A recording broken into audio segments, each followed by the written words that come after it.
Hi guys, and welcome to this look at the Neca Resident Evil 4 Series 2 figures from 2006. Now, there are, to be honest, 1, 2, 3, 4, 5, 6, 7, 8 figures from this series, being Series 2. You can see 9 here. I've cheated, to be honest. I got 2 of these. The bald-headed monk, which comes with the alternate head with Las Plagas on the, the alternate head there. There's another one there. And of course there's the other bald-head ones, just to show that obviously I've had 2 of these guys, and that's the head that should be on that one, and this is the head that could be on that one.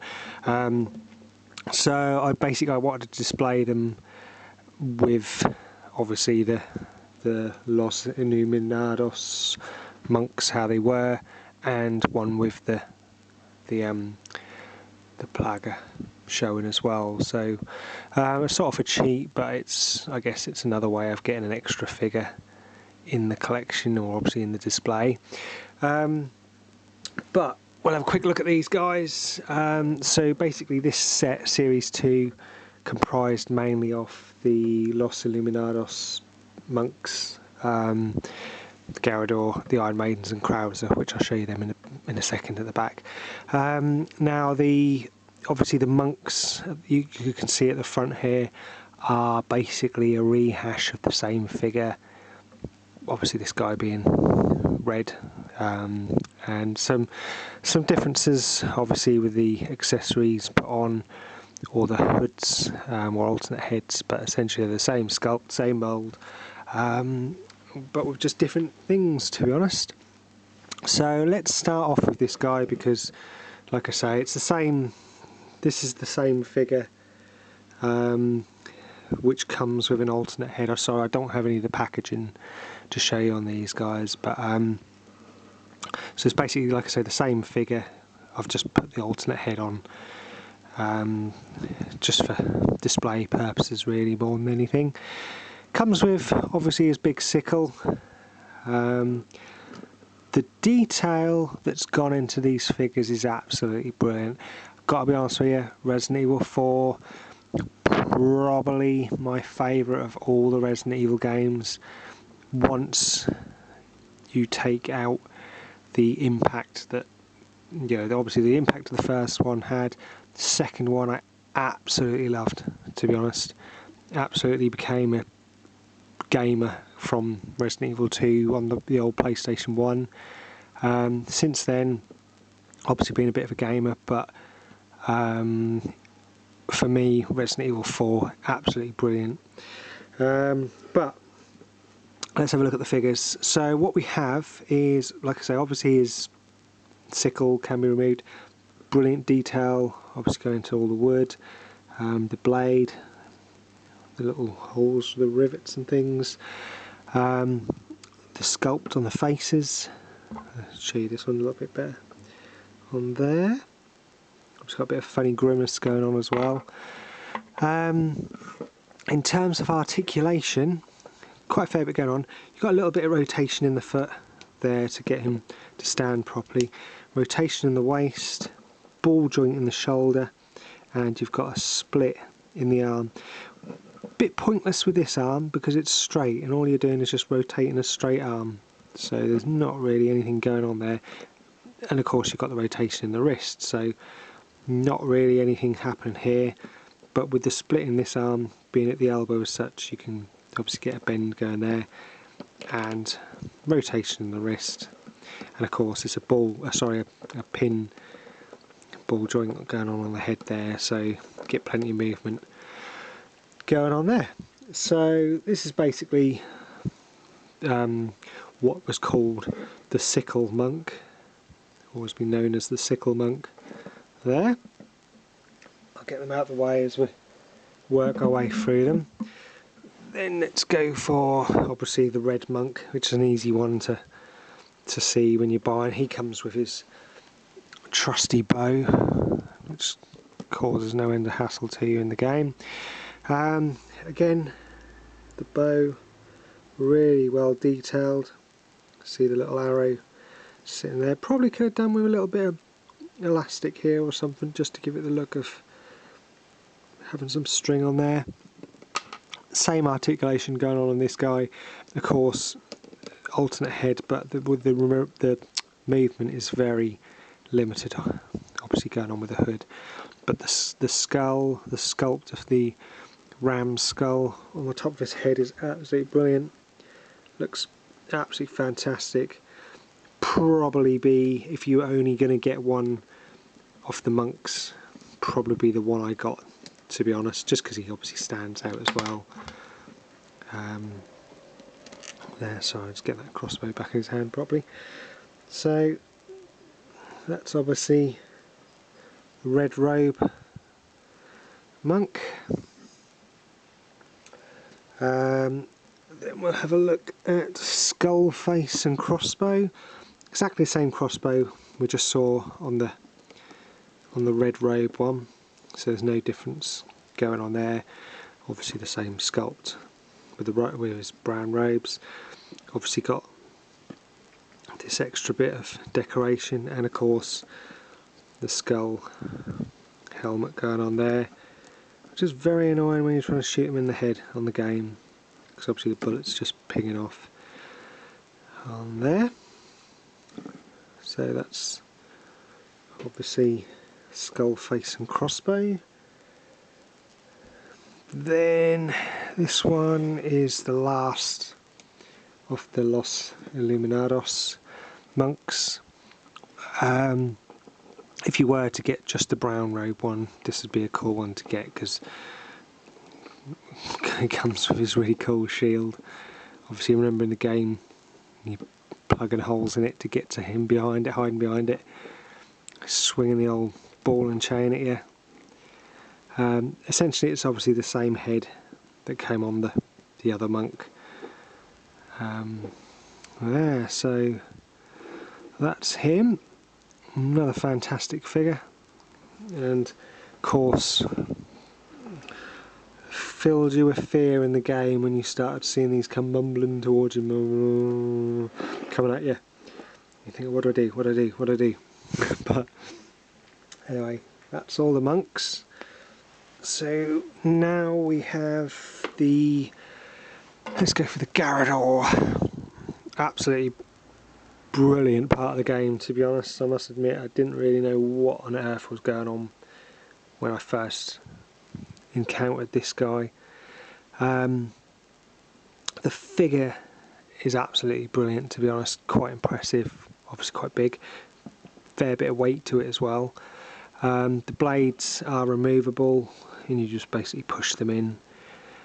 My only problem with this figure, to be honest, is the fact that he's a bit wobbly. You can't do anything in terms of moving the feet, basically from the waist down. I think from the waist down, no, sorry, from that's the only articulation we have in the arms. The head doesn't move, the waist doesn't move, no, literally this is the only movement we have in the arms. So getting him balanced just right. He's quite a sturdy figure. It just seems that there's just something not right going on there, if you know what I mean.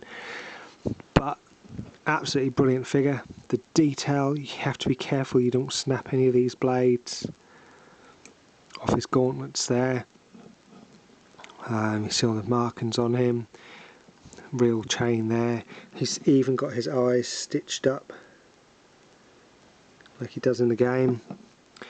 And obviously got, let's take these off because I'm going to end up breaking them. La Plaga on the back there, which is obviously the bit you were trying to shoot in the game to take him down. No matter how much you shot at him, he weren't going down until you took out this guy on his back, to be honest. So there you go, you cannot fault that figure. You can see he's holding onto his gauntlets in there. How cool is that? Brilliant figure. So that's Garrard. Next we have Krauser, which I absolutely hated this guy in the game, to be honest. Absolutely done my nutting. I just, I don't know. Didn't like the character. Absolutely hated dealing with him in the game. But anyway, he comes with his trusty knife, which if you played the game, comes at you with that. Very good detail on that. Even got the little snake-like etching going on in there, and that sits nicely in the little sheath at the back there.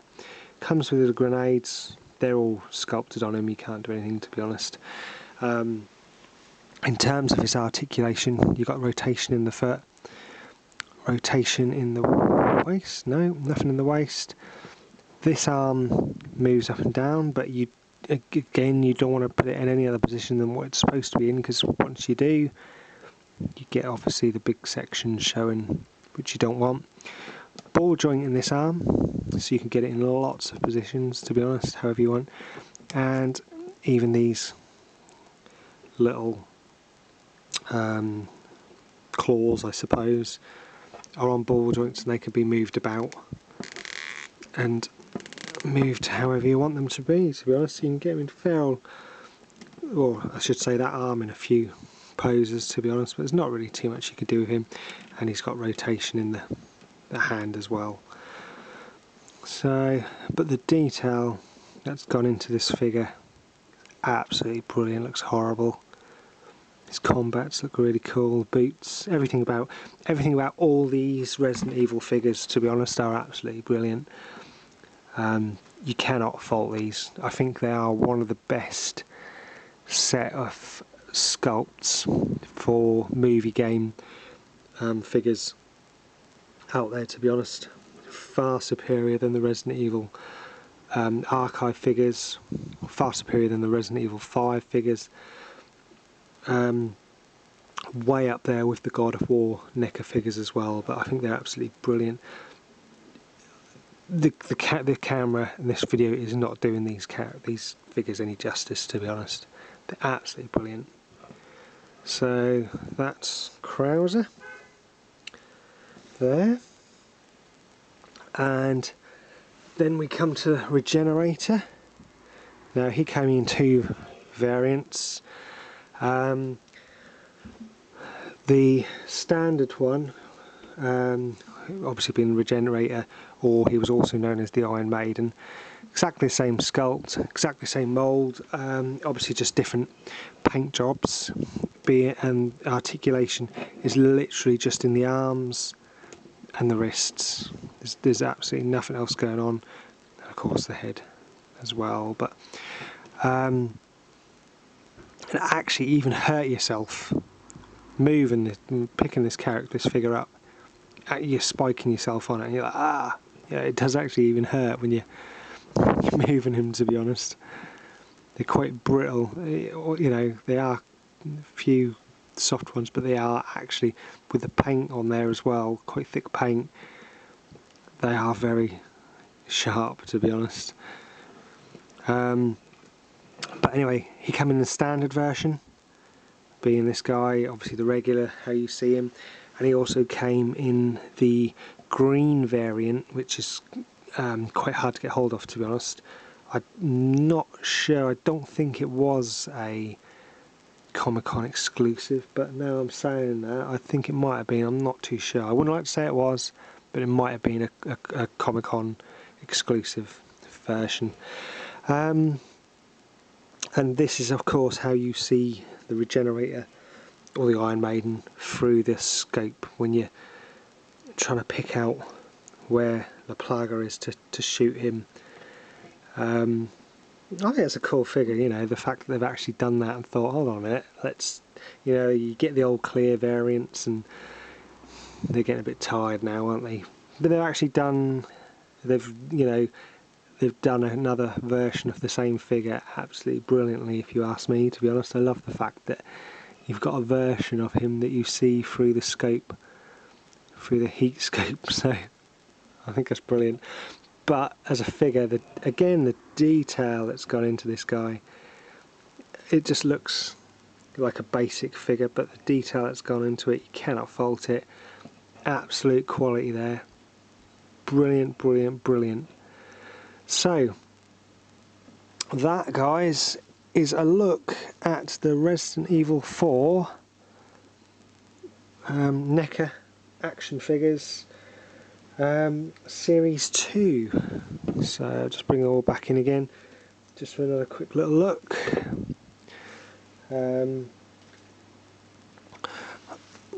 Let's bring the monks in there, bring Krauser in over there, Garrard. No, I ain't gonna bother putting the blades in, so that's there. And I'm missing someone, aren't I? Who am I missing? Oh yeah,